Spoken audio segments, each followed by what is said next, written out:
சமையல் எண்ணெய் மற்றும் உணவுப் பொருள் ஏற்றுமதியில் 20 ஆண்டு கால அனுபவம் பெற்ற ஸ்டார் எக்ஸ்போர்ட் ஹவுஸ் கயல் ஆக்ரோ ஃபுட்ஸ். மாண்புமிகு பேரவைத் தலைவர் அவர்களே, நம்மளோட குடும்பத்தில் இருக்கிற, நம்மளோட வீட்டில் இருக்கிற நம்ம பாட்டியை, நம்ம அம்மாவை, நம்ம அக்காவை, நம்ம தங்கச்சியை பற்றின ஒரு தீர்மானம். அதை பற்றி பேசுறதுக்கு, அவங்களுக்காக பேசுறதுக்கு நம்ம மனசுல இருந்து, நம்ம இதயத்தில் இருந்து பேசுகிறேன்.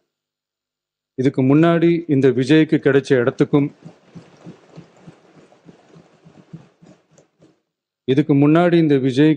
இடத்துக்கும் இன்னைக்கு இந்த விஜய்க்கு கிடைச்சிருக்கிற இடத்துக்கும் மிகப்பெரிய காரணமா இருக்கிறதுல என்னோட பாட்டி, அம்மா, அக்கா, தங்கச்சிங்க தான் மிகப்பெரிய காரணம்ங்கிறத என்னால் மறுக்கவே முடியாது. அந்த நன்றி விசுவாசத்தோட, அப்படி ஒரு உணர்வோட தான் இப்போ இங்கே நின்று பேசுகிறேன். பணம் இருந்துட்டா ஒரு வீட்டுக்கோ, பெரிய பொருளாதாரம் இருந்துட்டா ஒரு நாட்டுக்கோ பெரிய பேர் வந்துடும்னு சில பேர் நினைக்கலாம். ஆனால் உண்மையாகவே ஒரு வீட்டுக்கோ ஒரு நாட்டுக்கோ எப்போ பெரிய பேர் கிடைக்கும் தெரியுமா?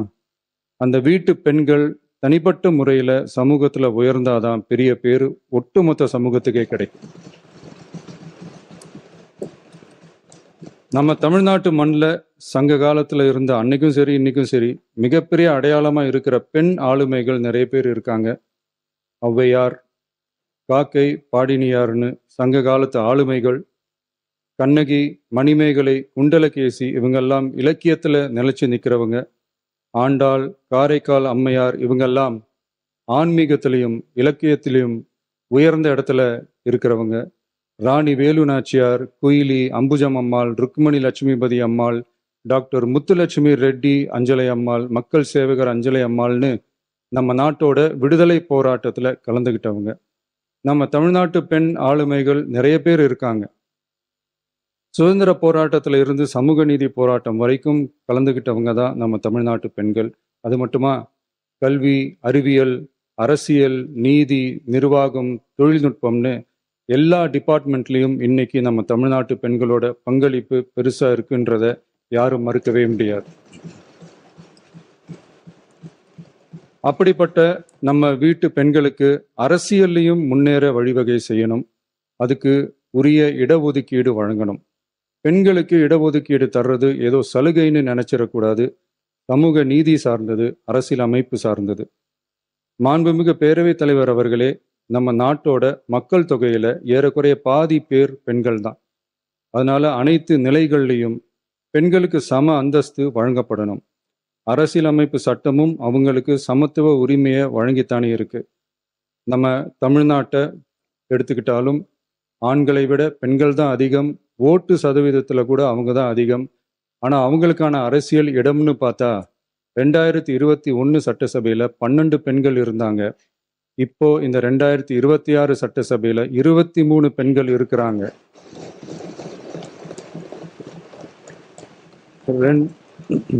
ரெண்டு மடங்கு ஆகி இருக்கு. ஆனாலும் சதவீத கணக்குப்படி பெருசா உயரல.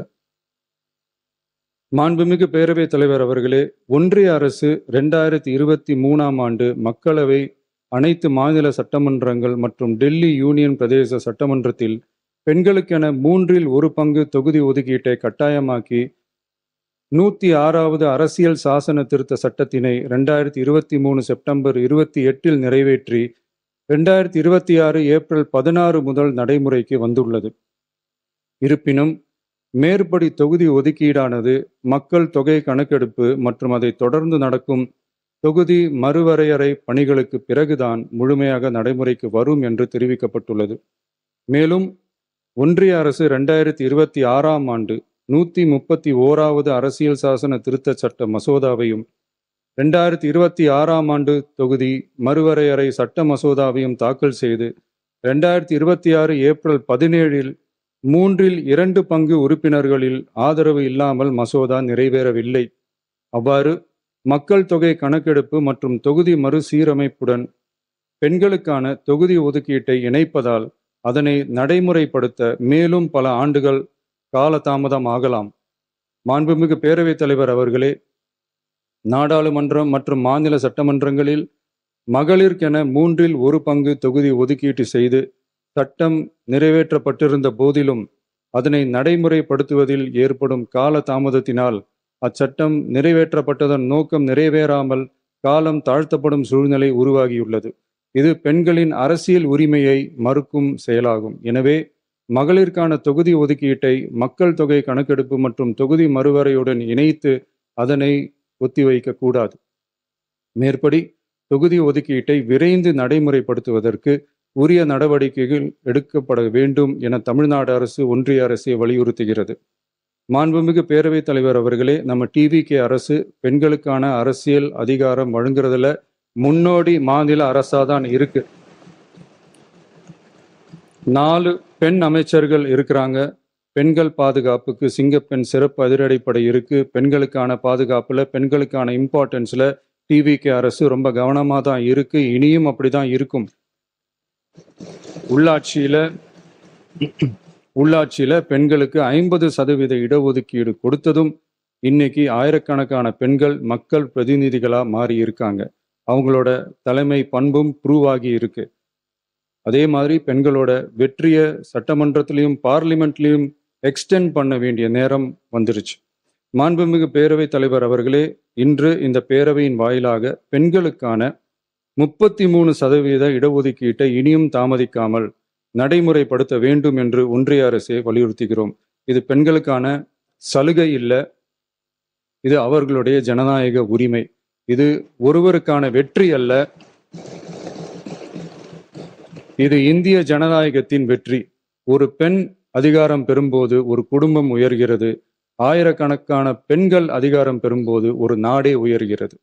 மக்கள் தொகை கணக்கெடுப்பு மற்றும் தொகுதி மறுசீரமைப்புடன் பெண்களுக்கான தொகுதி ஒதுக்கீட்டை இணைப்பதால் ஏற்படும் காலதாமதத்தின் காரணமாக பெண்களுக்கான தொகுதி ஒதுக்கீட்டை ஒத்திவைக்க கூடாது என்றும் அதை விரைவாக அமல்படுத்த தகுந்த அரசியலமைப்பு மற்றும் சட்டப்பூர்வ நடவடிக்கைகள் எடுக்கப்பட வேண்டும் என்றும் தமிழ்நாடு அரசு ஒன்றிய அரசை வலியுறுத்துகிறது.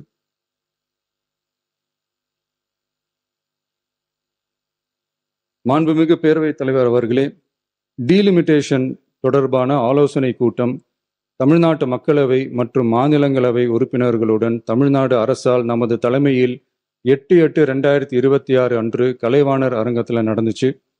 அந்த கூட்டத்தில் தமிழ்நாட்டை சேர்ந்த அனைத்து மக்களவை மற்றும் மாநிலங்களவை உறுப்பினர்களுக்கும் அழைப்பு விடுக்கப்பட்டு இந்திய தேசிய காங்கிரஸ் கட்சியின் 11 உறுப்பினர்களும், விடுதலை சிறுத்தைகள் கட்சியின் 2 உறுப்பினர்களும், இந்திய கம்யூனிஸ்ட் கட்சியின் 2 உறுப்பினர்களும், மார்க்சிஸ்ட் கம்யூனிஸ்ட் கட்சியின் 2 உறுப்பினர்களும், இந்திய யூனியன் முஸ்லிம் லீக் கட்சியின் உறுப்பினரும் மற்றும் மறுமலர்ச்சி திராவிட முன்னேற்ற கழகத்தின் உறுப்பினரும் என 6 கட்சிகளை சேர்ந்த உறுப்பினர்கள் பங்கேற்றாங்க. இந்த கூட்டத்தில் டீலிமிட்டேஷன் தொடர்பா விரிவா ஆலோசிக்கப்பட்டுச்சு. அந்த ஆலோசனையில டீலிமிட்டேஷன்னால தமிழ்நாடு மற்றும் தென் மாநிலங்களுக்கு ஏற்படக்கூடிய பாதிப்புகள் குறித்தும் அதை சரி செய்யறதுக்கான வழிமுறைகள் குறித்தும் விவாதிக்கப்பட்டு இறுதியில் டீலிமிட்டேஷன் தொடர்பா சட்டமன்றத்தில் ஒரு தீர்மானம் இயற்றலாம்னு முடிவானுச்சு.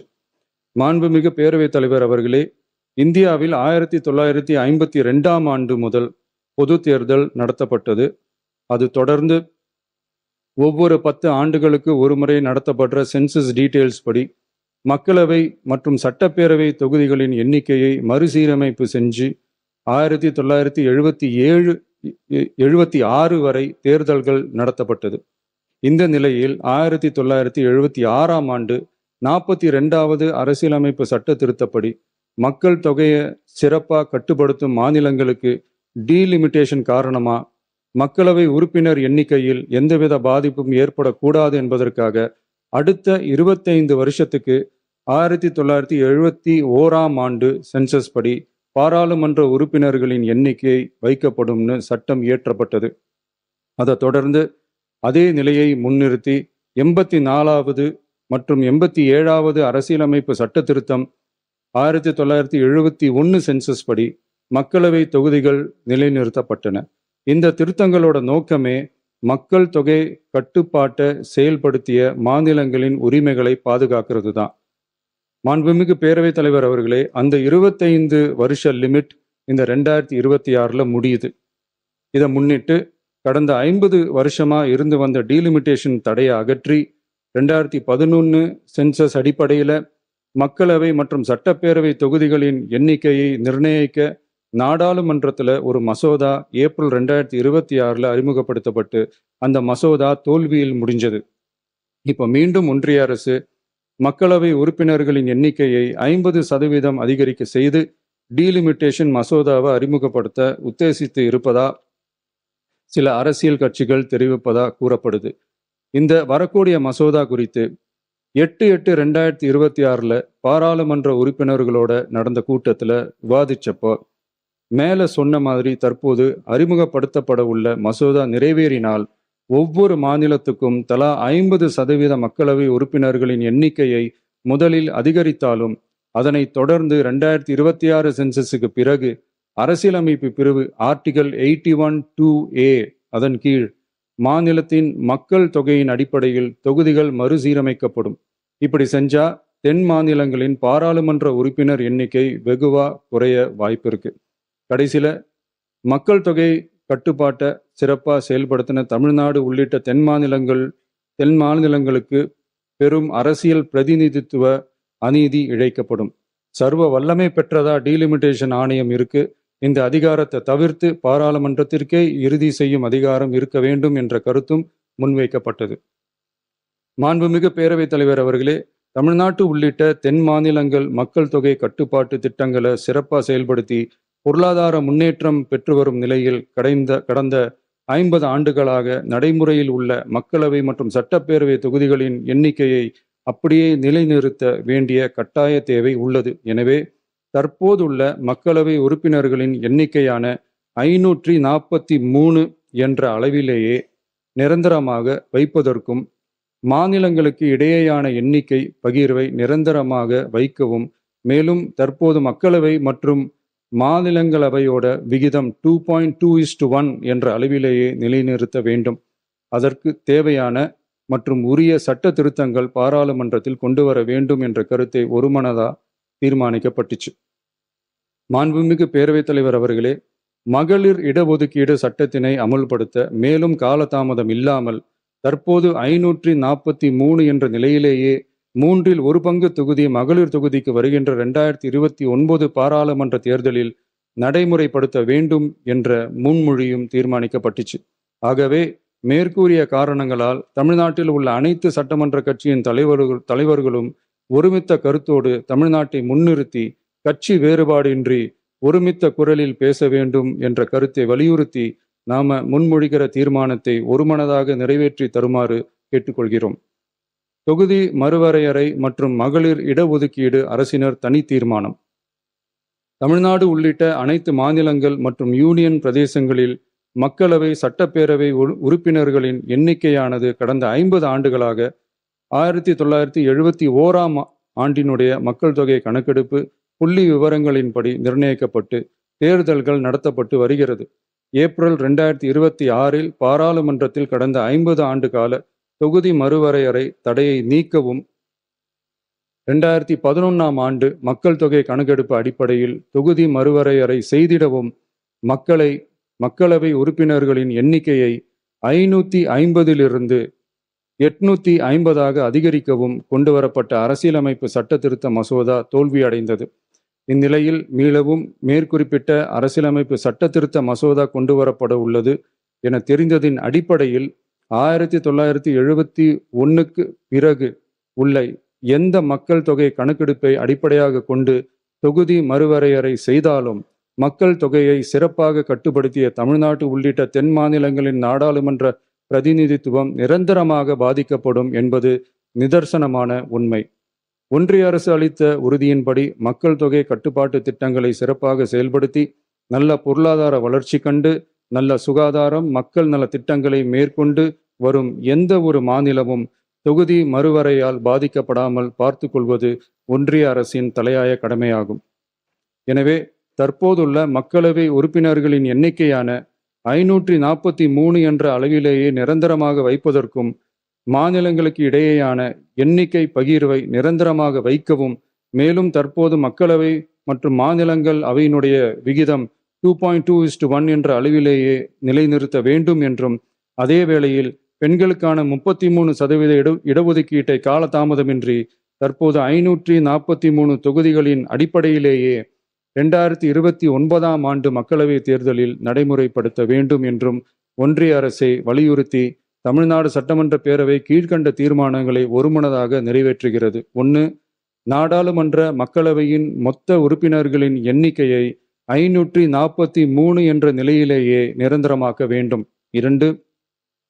தற்போதுள்ள மக்களவை உறுப்பினர்களின் இடங்களின் எண்ணிக்கையை மாநிலங்களுக்கிடையே, அதாவது விகிதாச்சார பிரதிநிதித்துவம் தற்போதுள்ள அளவிலேயே நிரந்தரமாக்க வேண்டும். 3. வரவிருக்கும் மக்களவை பொது தேர்தலிலும் அதன் பிறகு சட்டமன்ற பொது தேர்தல்களிலும் 1/3 தொகுதி ஒதுக்கீட்டு பலனை பெண்கள் பெறுவதை உறுதி செய்ய வேண்டும் என ஒன்றிய அரசை தமிழ்நாடு சட்டமன்ற பேரவை ஒருமனதாக வலியுறுத்துகிறது. மாண்புமிகு பேரவைத் தலைவர் அவர்களே, இந்த தீர்மானம் ஒரு அரசியல் கட்சியின் தீர்மானம் அல்ல, தமிழ்நாட்டின் உரிமையை நிரந்தரமாக பாதுகாக்கும் தீர்மானம். எனவே அனைத்து கட்சிகளை சேர்ந்த மாண்புமிகு பேரவை உறுப்பினர்கள் இந்த தீர்மானத்தை ஒருமனதாக நிறைவேற்றி தர வேண்டும் என்று கேட்டுக்கொள்கிறோம். நன்றி.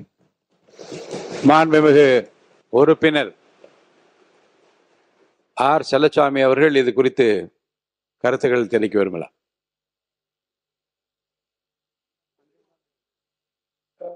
இதை குறித்து பேச போறீங்க, வேற ஏதாவது சொல்லுங்க.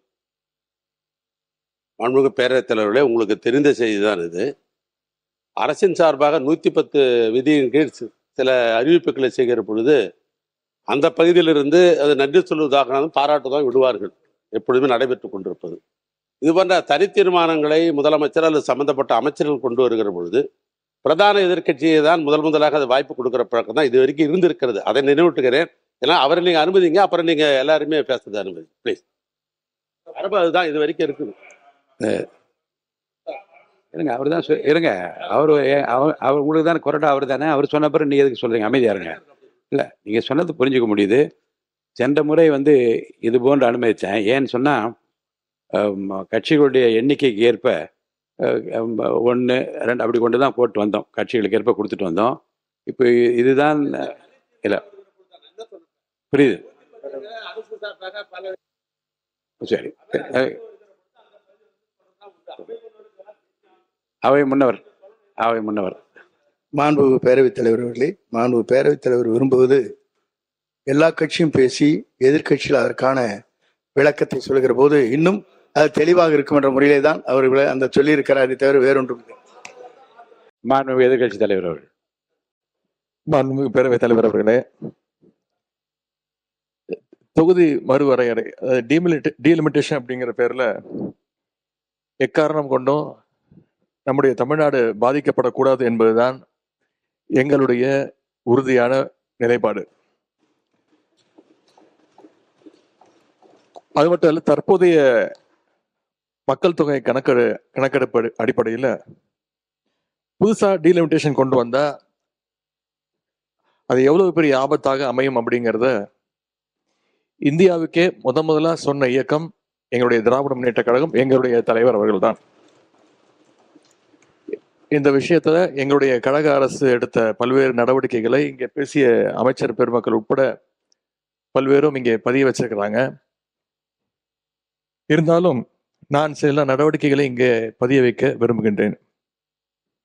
டீலிமிட்டேஷன் சொல்லி தமிழ்நாட்டுடைய எம்பிக்கள் சீட் எண்ணிக்கையை குறைக்க அனுமதிக்க மாட்டோம்.